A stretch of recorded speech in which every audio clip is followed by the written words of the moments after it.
Bu videoda performansınızı bütçeniz ile doğru orantılı kullanmanızı sağlayacak ve bilgisayar alırken yapılan en kritik 5 hatadan bahsedeceğiz. İlk olarak yanlış güç kaynağı yani power supply seçimi.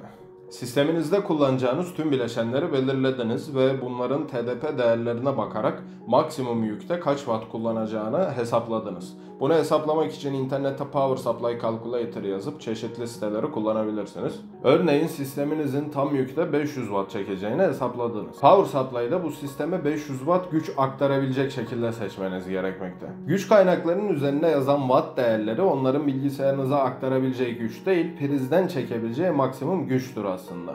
Güç kaynağının görevi bilgisayarınıza prizden aldığı alternatif akımı doğrusal akıma dönüştürerek vermektir. Ve bu dönüşüm %100 verimlilikte gerçekleşmez. Gücün bir kısmı güç kaynağının içerisinde dönüştürülme aşamasındayken ısı enerjisine dönüşür ve kullanılmaz hale gelir. İşte burada devreye 80 Plus sertifikaları giriyor. Bir güç kaynağının üzerinde bu sertifikalardan birinin bulunması, çektiği gücün %80'ini veya daha fazlasını sisteme iletebiliyor demektir. Bu sertifikaların da şu anda 6 farklı versiyonu var. Düz 80 Plus, Bronz, Silver, Gold, Platinum ve Titanium. Bu sertifikaların da kendi aralarında verimlilik oranları değişmekte. Bundan yola çıkarak düz 80 Plus sertifikalı bir 600 Watt Power Supply alsanız dahi çekeceği gücü 500 Watt olarak hesapladığınız sisteme bu tam olarak yetmeyecektir.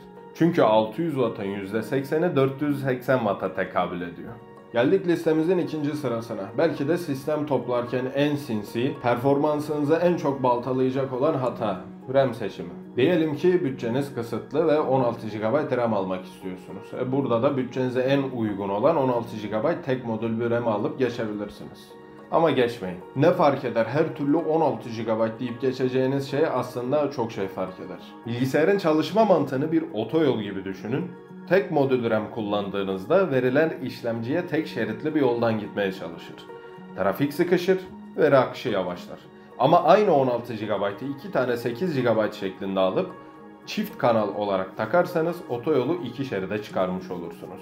Bu basit matematik özellikle rekabetçi oyunlarda sizlere %15, %20'lik bir FPS farkı olarak geri dönür. Özellikle DDR4 AMD bir işlemci kullanıyorsanız bir tane 16 GB almak yerine 2 tane 8 GB alın.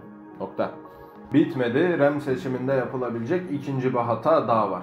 Bu da frekans seçimi. Örneğin DDR4 bir sisteme gidip en kralından 4000 MHz bir RAM aldınız. RAM'i bilgisayara taktınız, BIOS'a girip Intel sisteminiz varsa XMP'yi veya AMD sisteminiz varsa DOCP profilini aktifleştirdiniz, kaydedip çıktınız. Eğer işlemciniz veya anakartınız 4000 MHz RAM hızını desteklemiyorsa bilgisayarınız büyük ihtimal görüntü vermeyecektir. Tekrardan görüntü alabilmek için BIOS'u sıfırlamanız gerekecektir. Ardından RAM frekansını sisteminizin desteklediği maksimum frekansa BIOS'tan elinizle ayarlamak zorunda kalacaksınız. Geldik işin en maliyetli kısmına. Cüzdanınızı en çok yakan, hevesinizi kursağınızda bırakacak olan o hataya. Darboğaz. Mantığını çok basit anlatayım. Ekran kartınız dünyanın en hızlı ressamı olsun. İşlemciniz ise ona emir veren patronu. Eğer RTX 4070 gibi yetenekli bir ekran kartının başına eski yavaş konuşan bir işlemciyi patron olarak verirseniz ne olur? Ressam çizmeye hazır, elinde fırçayla bekler ama patron emir veremediği için elinde fırçayla boş boş oturur. Patron emir verdiği zaman onu hemen yerine getirir, tekrardan patronun konuşmasını, yeni emir vermesini oturup bekler. İşte biz buna oyunlarda takılma veya drop yeme diyoruz. Bunu somut bir örneğe de dökelim. Diyelim ki RTX 4070 aldınız veya RX 7800 XT gibi kart aldınız. Yanına da bütçe kalmayınca ucuz olsun diye Ryzen 5 3600 aldınız. İşte o an ekran kartına ödediğiniz paranın %60'ını çöpe atmış olursunuz. Çünkü o işlemci o ekran kartını besleyemez. Özellikle güncel ağır bir oyunu oynarken ekran kartınızın %60'da çalıştığını, işlemcinizin ise %100'de can çekiştiğini görürsünüz. Eğer RTX 4070 veya 4070 süper seviyelerine çıktıysanız işlemciniz en az Ryzen 5 7500F veya Intel tarafında i5 13600K gibi bir işlemci olmalı. Eğer bütçeniz kısıtlıysa ise 4070'i 4060 Ti ile değiştirip daha yüksek bir işlemci takarsanız o 4070 ile kuracağınız sistemden daha akıcı bir oyun deneyimi sağlar. Unutmayın ki bir sistemin performansı o sistemdeki en güçsüz parça kadardır. Zincir en zayıf halkası kadar güçlüdür diye halk arasında da bir laf vardır. Sistemi almadan önce seçtiğiniz ekran kartı işlemci ikilisini YouTube'a yazıp benchmark testlerine bakın. Eğer ekran kartı kullanımı %95'in altındaysa ve işlemci kullanımı sürekli %90, %100'lerde ise o ikilide bir problem vardır. İşlemcinizi veya ekran kartınızı değiştirmeye bakın. Dördüncü hatamız sistemin ciğerleriyle ilgili. Kasa ve soğutma. İnternette harika görünen önü ve yanları tamamen cam, içi rengarenk RGB fanlarla dolu o akvaryum kasayı görürsünüz ve vurulursunuz. Ama unuttuğunuz bir şey var. O kasanın nefes alacak yeri yok. Önü cam olan kasalar içeriye hava almakta doğal olarak zorlanacaktır. Bazı kasalarda o camların yanında hava alması için delikler bırakılıyor ama asla ön tarafı mesh yani delikli bir ızgara olan kasa kadar içeriye hava sirkülasyonu sağlamayacaktır. Önü cam olan doğru düzgün hava sirkülasyonu bulunmayan bir kasada sistemdeki parçalar saunadaki gibi çalışır. Ve sisteminiz ısınmaya başladığı zaman bunun size getirdiği tek dezavantaj fan sesi değil tabii ki de. Burada karşımıza thermal throttling yani ısıl kısıtlama adlı kavram çıkıyor.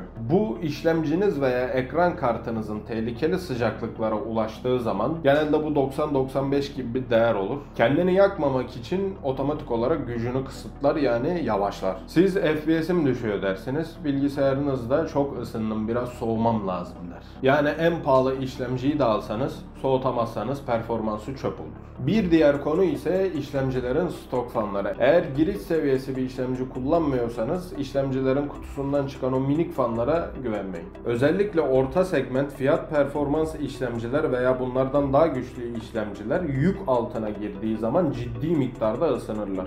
O kutudan çıkan stok fanlarsa sadece günü kurtarmaya yarar. Siz oyun oynadığınız zaman uçak motoru gibi ses çıkarırlar, kafa ütülerler ve işlemcinizin performanstan düşmesine yol açarlar. Aynı zamanda da işlemcinin ömrü kısalmış olur. Özetle kasa satın alırken mümkün olduğunca ön tarafından mesh delikli ızgara bulunan bir kasa seçmeye özen gösterin. Eğer işlemciniz oyun oynarken 85 derecelerin üstünde seyrediyorsa bütçenizden 1000-1500 TL ayırıp kule tipi fan almanızda fayda var. Hem işlemcinizin ömrünü uzatmış olursunuz hem de tam performans vermesini sağlamış olursunuz.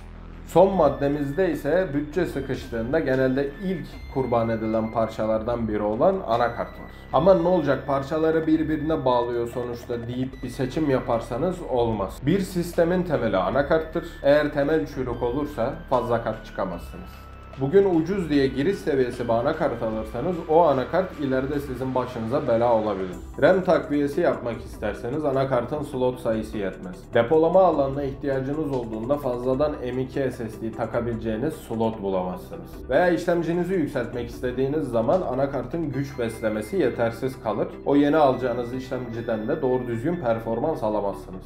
Özellikle bu dönemde bir platform değişimi dönemindeyiz. DDR4'ten DDR5'e geçiş oluyor. Eğer bütçeniz el veriyorsa DDR5 bir sistem kurmaya özen gösterin. Örneğin AMD'nin AM4 soketi artık ömrünü tamamladı. AM5 üzerinden yeni işlemciler çıkıyor. AM4 soketli üst düzey bir sistem kurduğunuz zaman daha sonrasında bu sistemi yükseltmek istediğinizde artık yeni daha güçlü AM4 işlemci çıkmadığı için işlemciyle beraber anakartı da RAM'leri de değiştirmek zorunda kalırsınız. İyi bir anakart birkaç sene sonra daha farklı şeylere ihtiyacınız olursa eğer sizin işinizi görecektir. Gerek fazladan RAM slotları, gerek fazladan M.2 SSD slotları, gerek fazladan USB yuvaları veya USB soketlerine verebileceği maksimum güç miktarı gibi. Evet, bugün donanım depo olarak paranızı ve performansınızı koruyacak 5 altın kuraldan bahsettik. Eğer aklınızda kalan bir soru varsa bunu bizlerle paylaşmaktan çekinmeyin. Sizlerin de başına bu tarz bir hata geldiyse veya bunun yerine şunu alsaydım dediğiniz bir parça varsa bunu yorumlarda bizlerle paylaşabilirsiniz. Bu rehber işinize yaradıysa da beğen butonunu kırabilir. Donanım depo ailemize katılmak isterseniz de abone ol butonuna basabilir. Facebook grubumuza katılabilir veya Instagram hesabımızı da takip edebilirsiniz. Yeni videolarda daha yüksek FPS'lerde görüşmek dileğiyle.